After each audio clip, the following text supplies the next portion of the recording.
ಮಾಡಿದೊಡನೆ ಅದ್ಯಾವುದೋ ಒಂದು ಅಗೋಚರವಾದ ಶಕ್ತಿಯು ನಮ್ಮನ್ನು ಹಿಂದಕ್ಕೆ ದೂಕಿದಂತೆ ಭಾಸವಾಗುತ್ತಿರುವುದಲ್ಲ.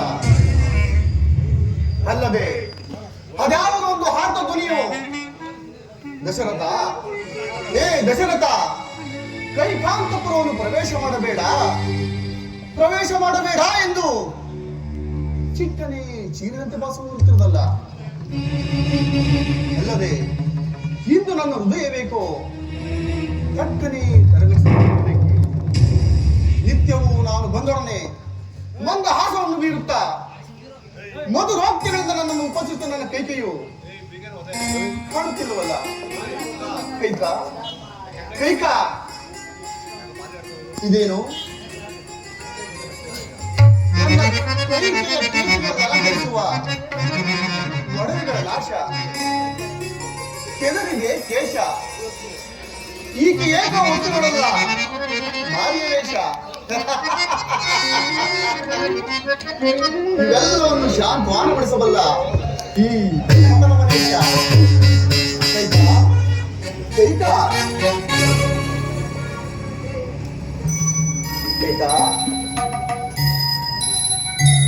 ಯಾರು? ಓಹೋ, ಕೌಸಲ್ಯ ಮನೋಹರನೇನೋ? ಕೌಸಲ್ಯ ಮನೋಹರನು ಹೌದು, ಸುಮಿತ್ರೆಯ ಸುಂದರ ಪತಿ ಹೌದು, ಈ ನನ್ನ ಮುಗಿನ ಒಳಗೆ ಕೈಕೆಯ ಪ್ರಾಣನಾಥನ ಹೌದು. ನಿಜವೇ.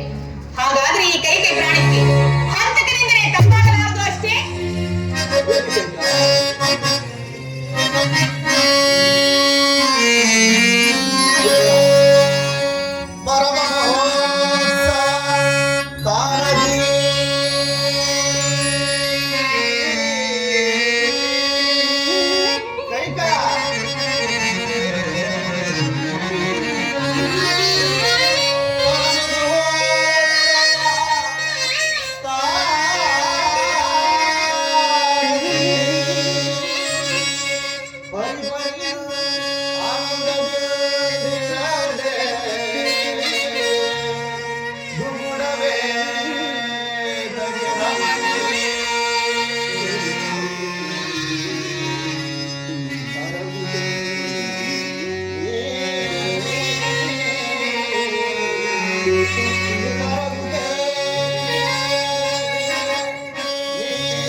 ಕೈಕ, ಈಗ ನಿನಗಂತಹ ಮನೋ ವ್ಯಾಕುಲ ಉಂಟು ಮಾಡಿದವರು ಯಾರು ಕೈಕ?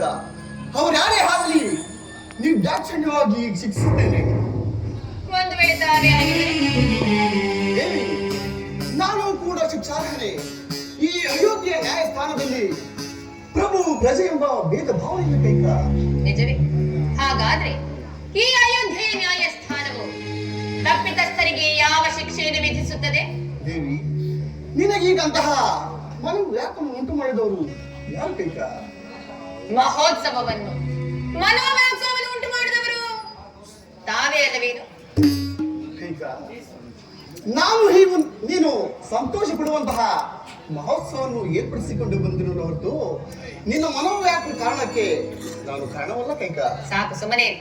ಮಾಡಿದ ವಾಗ್ದಾನವನ್ನು ನಡೆಸದೆ ಹೋದರೆ ಮಹೋತ್ಸವ ಕಾಲದಲ್ಲಿಯೂ ಮನೋವ್ಯಾಕುಲ ಉಂಟಾಗುವುದು ಸ್ವಾಭಾವಿಕವಲ್ಲವೇ? ದೇವಿ, ನಾನು ಮಾಡಿದ ವಾಗ್ದಾನವೇ ಇಲ್ಲವಲ್ಲ ಕೈಕ. ನಾನು ಯಾವ ವಾಗ್ದಾನವನ್ನು ಮರೆತಿಲ್ಲವಲ್ಲ ಕೈಕ.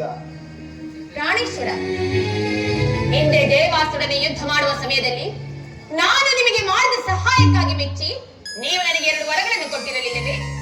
ದೇವಿ, ಅದು ನನ್ನ ತಪ್ಪಲ್ಲ. ಅವುಗಳನ್ನು ನಡೆಸಿಕೊಟ್ಟಿರುವುದೇನು? ಅದು ನನ್ನ ತಪ್ಪಲ್ಲ ಕೈಕ. ನೀನೇ ಬೇಕಾದಾಗ ಕೇಳುವೆನೆಂದು ಹೇಳಿದೆಲ್ಲವೇ?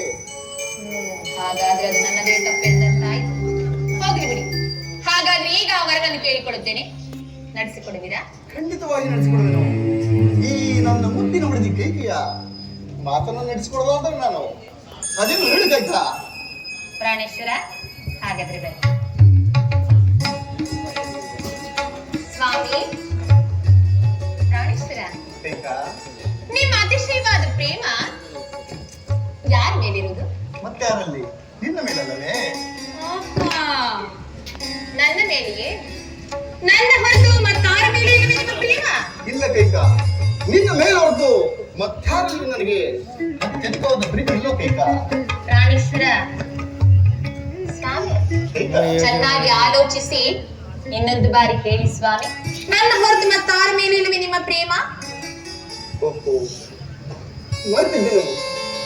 ನನ್ನ ಜ್ಯೇಷ್ಠ ಪುತ್ರನಾದ ಶ್ರೀರಾಮಚಂದ್ರನಲ್ಲಿ ನನಗೆ ಅತ್ಯಧಿಕವಾದ ಪ್ರೀತಿ ಇರುವುದು ಕೈಕ.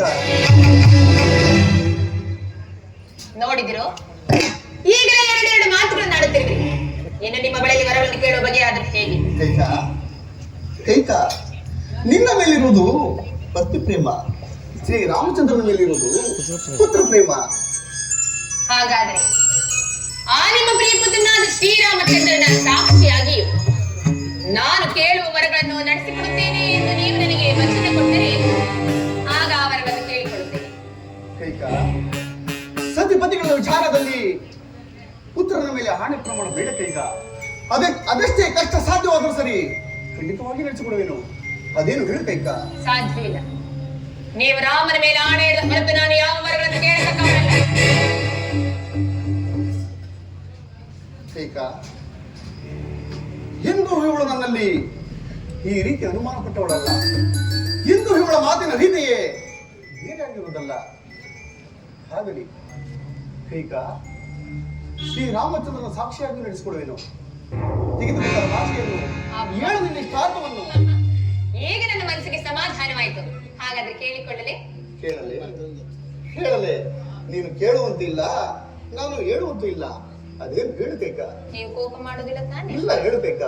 ಪ್ರಾಣೇಶ್ವರ, ಕೈಕ, ಹಾಗಾದ್ರೆ ನನ್ನ ಮೊದಲನೇ ವರಕ್ಕೆ ಈಗ ನಿಶ್ಚಿತವಾಗಿರುವ ಶ್ರೀರಾಮಚಂದ್ರನ ಪಟ್ಟಾಭಿಷೇಕವನ್ನು ತಪ್ಪಿಸಿ ನನ್ನ ಮಗನಾದ ಭರತನಿಗೆ ಪಟ್ಟಾಭಿಷೇಕವಾಗಬೇಕು.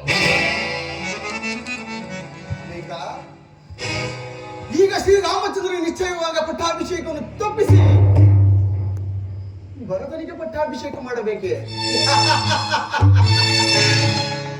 ಕೈಕ, ಪ್ರಾಣೇಶ್ವರ, ನೀನು ಅಂಥವಳಲ್ಲ, ಅಸೂಯೆ ಪರಳು ಅಲ್ಲ, ಕಠೋರ ಮನಸ್ಸುಗಳಂತೂ ಅಲ್ಲವೇ ಅಲ್ಲ. ನನ್ನನ್ನು ಪರೀಕ್ಷಿಸಲು ಅಥವಾ ವಿನೋದಕ್ಕಾಗಿ ಇರುತ್ತಿರುತ್ತದೆ ಕೈಕ. ಸ್ವಾಮಿ ಸ್ವಾಮಿ, ಇದು ಪರೀಕ್ಷೆಯೂ ಅಲ್ಲ, ವಿನೋದವಲ್ಲ. ಇದೇ ನನ್ನ ಮನಪೂರ್ವಕವಾದ ಕೋರಿಕೆ. ನೀವು ಈ ಮಾತನ್ನು ನಡೆಸಿಕೊಡುವರೇ ಇಲ್ಲವೋ ಹೇಳಿಬಿಡಿ. ಕೈಕ, ನೀನು ಸಾಮಾನ್ಯ ಪಾಮರ ಸ್ತ್ರೀ ಅಲ್ಲ. ಈ ದಶರಥ ಚಕ್ರವರ್ತಿಯ ಧರ್ಮಪತ್ನಿ. ರಾಮಚಂದ್ರನು ನನ್ನ ಜ್ಯೇಷ್ಠ ಪುತ್ರನು.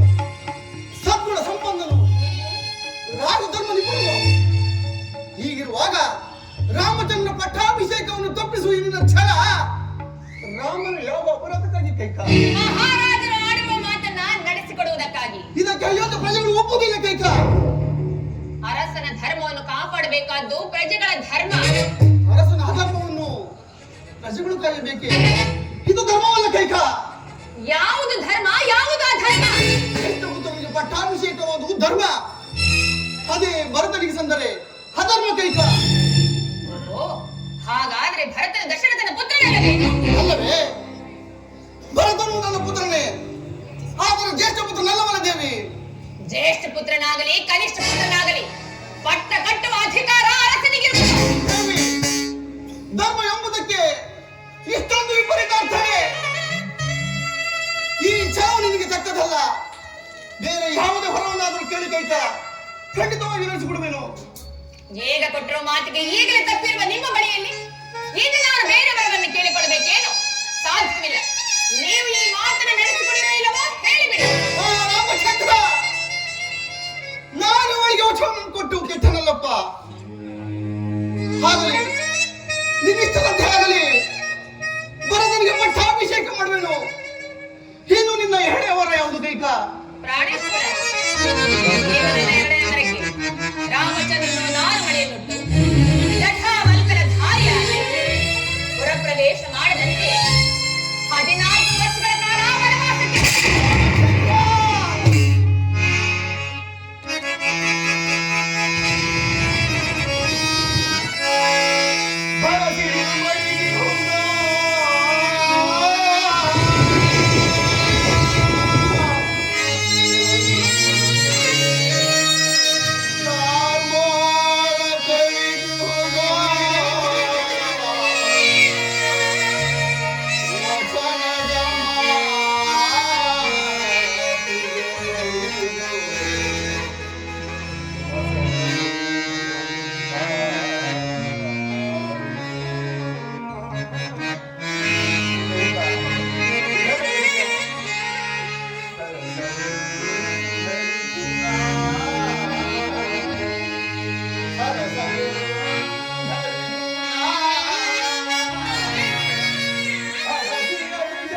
ವರ್ಷಗಳ ಕಾಲ ವನವಾಸಕ್ಕೆ.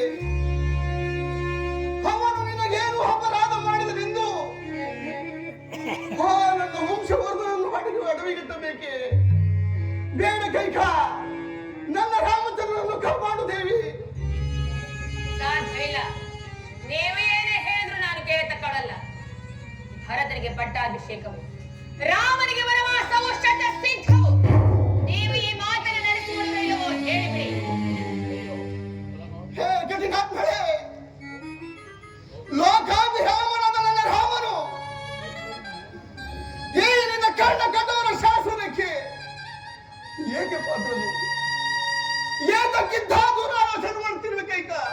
ಏನು ಏನು ಹೇಳಿದಿರಿ? ನಾನು ದುರಾಲೋಚನೆಯನ್ನು ಮಾಡುತ್ತಿರುವೆ. ದುರಾಲೋಚನೆ ಮಾಡುತ್ತಿರುವವರು ನೀವು, ದೂರದ ಆಲೋಚನೆಯನ್ನು ಮಾಡುತ್ತಿರುವವಳು ನಾನು. ತನ್ನ ಹೆತ್ತ ತಾಯಿಗಿಂತಲೂ ಅತಿಶಯವಾದ ಪ್ರೀತಿ ವಾತ್ಸಲ್ಯವನ್ನು ನಿನ್ನಲ್ಲಿ ಕಾಣುತ್ತಿದ್ದ ರಾಮಚಂದ್ರನಿಗೆ ಕೇಳನ್ನು ಬಯಸುತ್ತಿರುವ ನಿನಗೆ ಬುದ್ಧಿ ಏನಾದರೂ ಬಿಟ್ಟಿರುವುದೇ ಅಥವಾ ಪಿಚಾಚಿ ಏನಾದರೂ ಹಿಡಿದು ಕೈಕ? ಪ್ರಾಣೇಶ್ವರ, ನನಗೆ ಬುದ್ಧಿಯು ಕೆಟ್ಟಿಲ್ಲ, ಪಿಶಾಚಿಯು ಹೇಳಿಲ್ಲ. ಮೊದಲು ನಿಮ್ಮ ಬುದ್ಧಿ ಶುದ್ಧತೆಯನ್ನು ತಿಳಿದುಕೊಂಡು ಅನಂತರ ಮಾತನಾಡಿ. ಬೇಡ ಕೈಕ, ನನ್ನ ಮಾತನ್ನು ಕೇಳು. ಸಾಧ್ಯವಿಲ್ಲ.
ಹುಟ್ಟಬಹುದು, ಮಳೆ ಇಲ್ಲದೆ ಸಸ್ಯ ಜಗತ್ತು ಜೀವಿಸಿದರೂ ಜೀವಿಸಬಹುದು.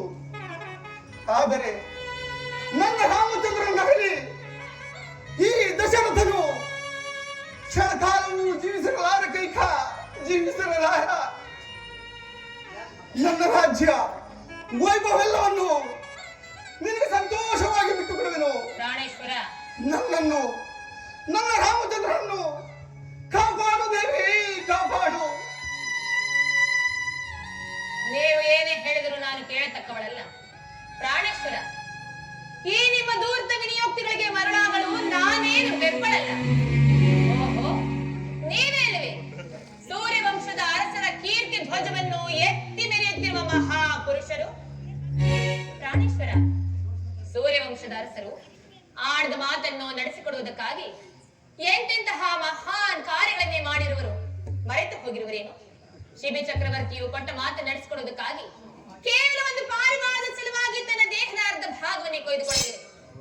ಅಷ್ಟೇ ಸತ್ಯ ಹರಿಶ್ಚಂದ್ರನು ಕೊಟ್ಟ ಮಾತನ್ನು ನಡೆಸಿಕೊಡುವುದಕ್ಕಾಗಿ ರಾಜ್ಯದ ಸಕಲ ಐಶ್ವರ್ಯನ್ನು ಸಹ ಒಬ್ಬ ಮುನಿಗೆ ದಾನವಾಗಿ ನೀಡಿದ್ದಲ್ಲದೆ ಪತ್ನಿ ಪುತ್ರರನ್ನು ಮಾರಿ ತನ್ನನ್ನು ಸಹ ತನ್ನ ಚಾಂಡಾಲನಿಗೆ ಮಾರಿಕೊಳ್ಳಲಿವೆ. ಅಂತಹ ಸತ್ಯ ಸಂಧರ ವಂಶದಲ್ಲಿ ಜನಿಸಿ ಕೊಟ್ಟ ಮಾತು ನಡೆಸಿಕೊಡಲಾರದೆ ಈ ರೀತಿ ವ್ಯಥೆ ಪಡುತ್ತಿರುವರಲ್ಲ, ನಾಚಿಕೆಯಾಗುವುದಿಲ್ಲವೇ ನಿಮಗೆ? ಏನೇ ರಾಕ್ಷಸಿ, ನಾನು ಕೂಡ ಶಿಬಿ ಹರಿಶ್ಚಂದ್ರಾದಿಗಳಂತೆ ಜ್ಯೇಷ್ಠ ಪುತ್ರರಿಗೆ ಪಟ್ಟವನ್ನು ಕಟ್ಟಬೇಕೆಂತಲೂ ನಿನ್ನಲ್ಲಿ ಪರಿಪರಿಯಾಗಿ ಬೇಡಿಕೊಂಡೆನು. ಆದರೆ ನೀನು ನನ್ನನ್ನು ವಂಚಿಸಿ ನನ್ನಿಂದ ವಾಗ್ದಾನ ಪಡೆದು ನನ್ನ ರಾಕ್ಷಸಿಯಾದೆ. ಧರ್ಮ ಪಾಶಕ್ಕೆ ಸಿಲುಕಿರುವ ನಾನು ನಿನ್ನಿಷ್ಟದಂತೆ ನಡೆಯುವೆನು. ಇನ್ನು ಮುಂದೆ ನೀನು ನನಗೆ ಪತ್ನಿಯಲ್ಲ. ಪ್ರಾಣೇಶ್ವರ, ನಿನ್ನ ಮಗ ಭರತನೂ ಕೂಡ ನನಗೆ ಪುತ್ರರಲ್ಲ. ಪ್ರಾಣೇಶ್ವರ, ಹೇಗಿದ್ದರು ಈ ವ್ಯಥೆಯಿಂದ ನಾನು ಸಾಯುವುದು ನಿಶ್ಚಯ. ನಾನು ಸತ್ತ ಮೇಲೆ ನಿನ್ನ ಮಗ ಭರತನಿಂದ ನನಗೆ ತರ್ಪಣವನ್ನು ಕೊಡಿಸಬೇಕಾಗಿಲ್ಲ. ಹಾ ರಾಮಚಂದ್ರ,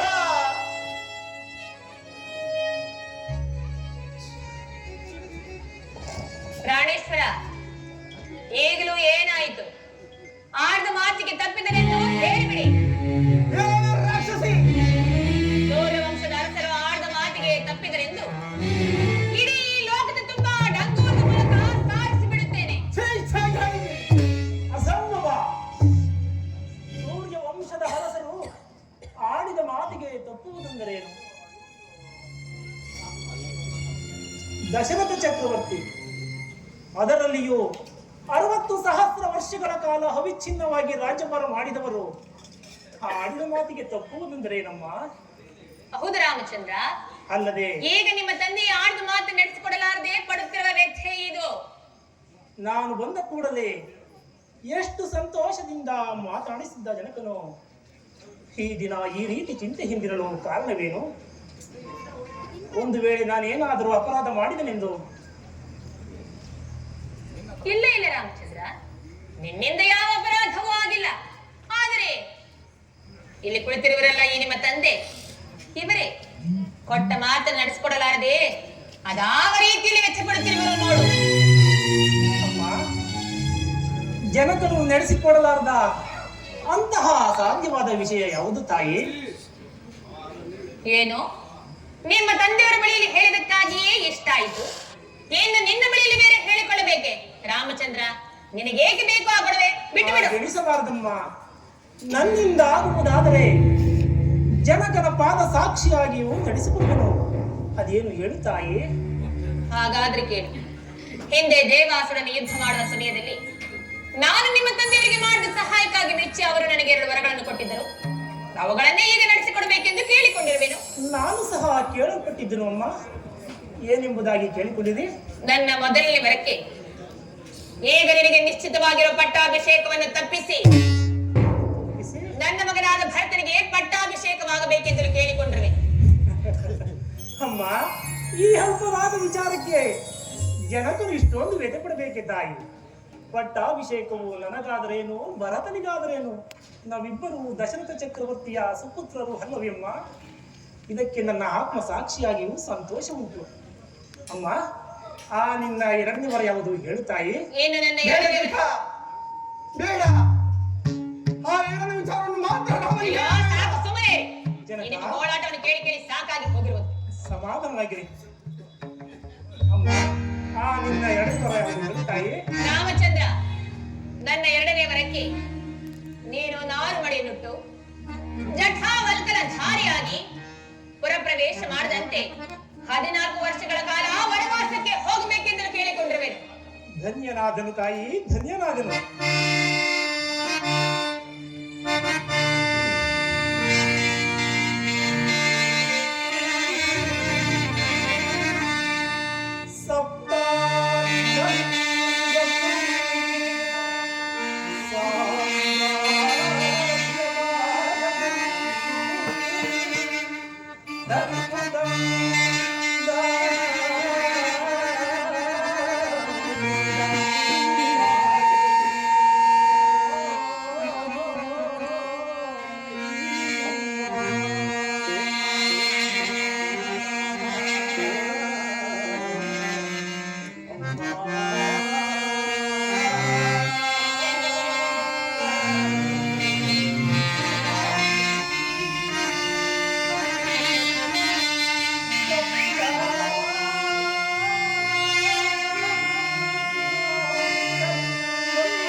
ನನಗೆ ನೇಮಿಸಿ ಬಾಲಕನಾದ ಭರತನಿಗೆ ಅತಿ ದುಸ್ತಾರವಾದ ಈ ರಾಜ್ಯಭಾರವನ್ನು ಆತನ ಮೇಲೆ ಹೊರಿಸಿ ಕೇವಲ ದೇಹ ರಕ್ಷಣೆ ಮಾತ್ರದಲ್ಲಿ ಅತಿ ಸುಲಭವಾದ ವನವಾಸವನ್ನು ನನಗೆ ಕರುಣಿಸಲು ನೋಡಿದರೆ ಅಮ್ಮ ಜನನೇ, ಭರತನಿಗಿಂತಲೂ ಅತಿಶಯವಾದ ಪ್ರೀತಿ ನನ್ನ ಮೇಲಿರುವುದು ತಾಯಿ.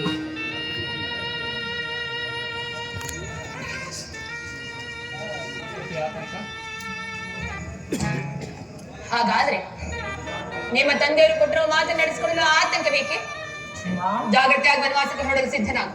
ಸಂದೇಹವಿಲ್ಲದೆ ಶಿರಸಾ ವಹಿಸಿ ನಡೆದುಕೊಳ್ಳುವೆನು. ಆದರೆ ನಾನಾಗಿ ಭರತನನ್ನು ಕರೆಸಿ ಪಟ್ಟಾಭಿಷೇಕವನ್ನು ಕಣ್ತುಂಬ ನೋಡಿ ಆನಂದ ಪಟ್ಟು ನಂತರ ಹೊರಡುವೆನು ತಾಯಿ. ಭರತನನ್ನು ಕರೆಯುವುದು, ಆತನಿಗೆ ಪಟ್ಟಾಭಿಷೇಕ ಮಾಡುವುದು ನಮ್ಗೆ ಬಿಟ್ಟ ಕರ್ತವ್ಯ.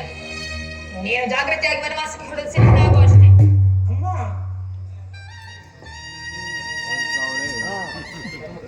ಅಮ್ಮ, ಧರ್ಮದಲ್ಲಿ ದೃಷ್ಟಿಯುಳ್ಳ ನನ್ನನ್ನು ಅಜ್ಞಾನಿ ಎಂದು ತಿಳಿದೆಯಾ?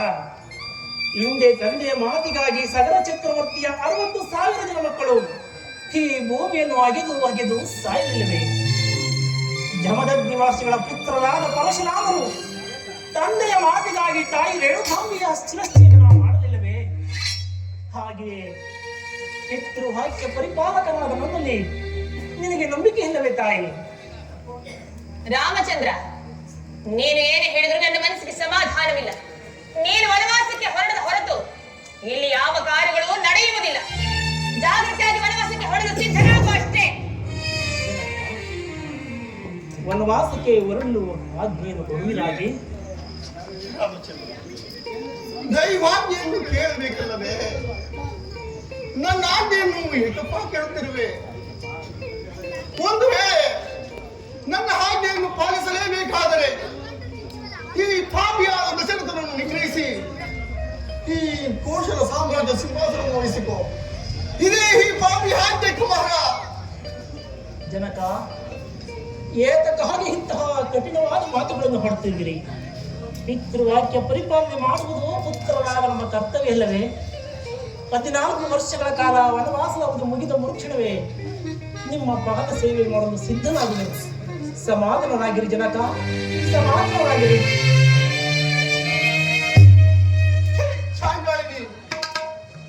ಸಾಕು ಮಾಡುವುದನ್ನು ಹೃದಯಭೇದಕ ವಾಕ್ಯಗಳನ್ನು.